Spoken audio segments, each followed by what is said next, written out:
This slideshow shows how 3 key insights can radically change your approach to innovation right across your organization.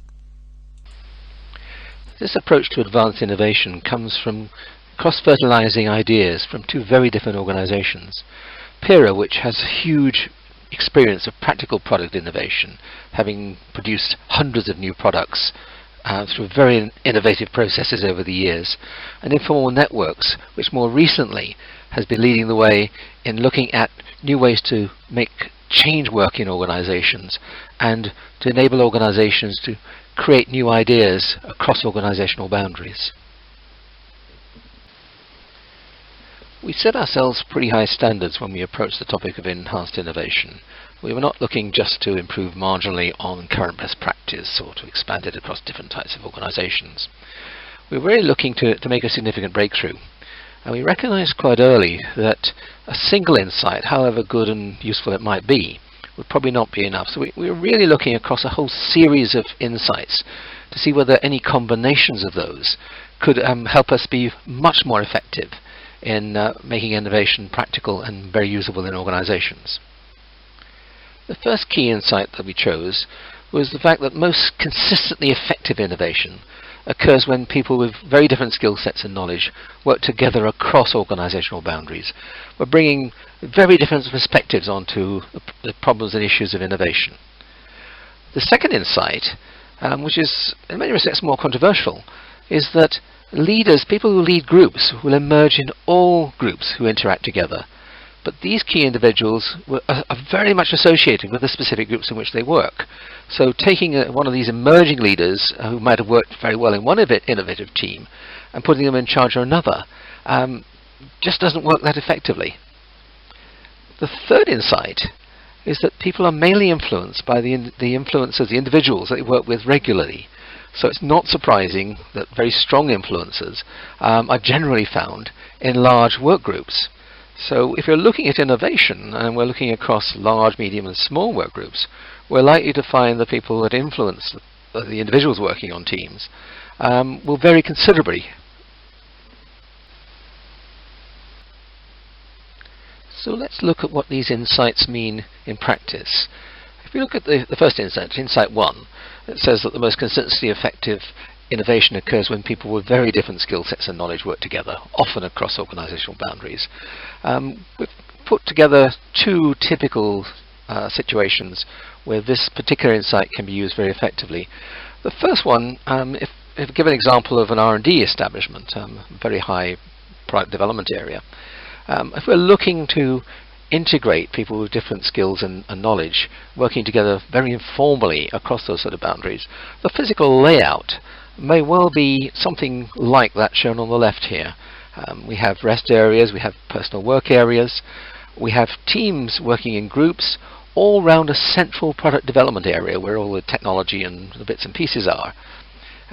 That's been found in many organizations to be a very effective way of integrating people and extended on the basic ideas of chatting over the coffee machine. On the right hand side, we've got a very different approach that spins off of this insight, and is that if you're looking at the communication networks of people working on innovation, what you're looking to do here is to identify, as well as those with the relevant skills and knowledge, you're looking to identify people who have personal networks that spread beyond the team. You're looking, in this particular case, this diagram shows the little small circles are individuals with their initials in, and the areas are color-coded between different parts of the organization. If you look at the new product development area, then you see that the 3 people I've highlighted in red have links to external specialists and to others within the organization that are key in terms of new product development, the marketing department, the finance department in terms of costings and so on. So if you combine these 2 concepts, you very rapidly have a situation where, first of all, you're encouraging, due to this physical location, the individuals to mix together and to exchange ideas, but also by using the approach to informal communication networks, we're getting a situation where we're accessing information from outside the organization to very relevant people to help with that particular aspect of innovation. Similarly, if we look at the practical implications of the second insight, and this is the emergent insight that says that all human groups who interact together, you'll find that some leaders will emerge. But these leaders are very specific to the group. In other words, if you move a very successful natural leader from the first innovation team into another innovation team, you won't necessarily replicate the same level of success. We've used this insight in terms of how we organize teams. So where we're creating virtual teams across departmental boundaries, there may not be any obvious leader. I mean, we can put in a formal leader into that situation, but generally speaking, that's very much the traditional approach, and it's an approach that has a very patchy track record. However, if we basically give one of these innovation teams a scope and a target and a problem to solve, we're looking to improve an innovation in a particular way, and basically leave that team to sort it out themselves.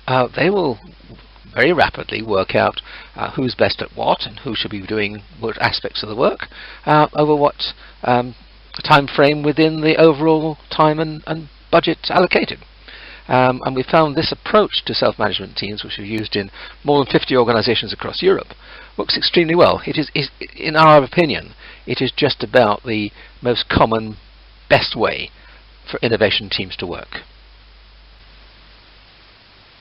And finally, if we look at the practical implications of Insight 3, this is the insight about people being influenced mainly by influential individuals that they work with regularly.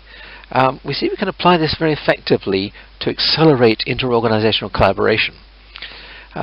If you take 3 organizations that we wish to have collaborating, within each we'll have obviously a formal structure, which we've shown there as a little green triangle.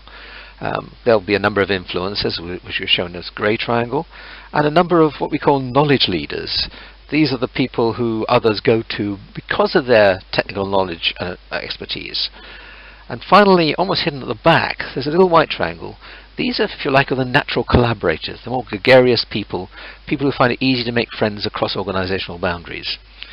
If we're looking to accelerate collaboration, effectively day-to-day collaboration across organizations, what we found is that a combination of these different types of individuals within each organization, once we can identify them and get them working together, then we can accelerate that whole process of inter-organizational communication, inter-organizational collaboration much more effectively than simply getting a bunch of managers from each organization and putting them in a room once a month and asking them what they think and how we believe we should collaborate. This is far faster, and it's aimed at day-to-day collaboration.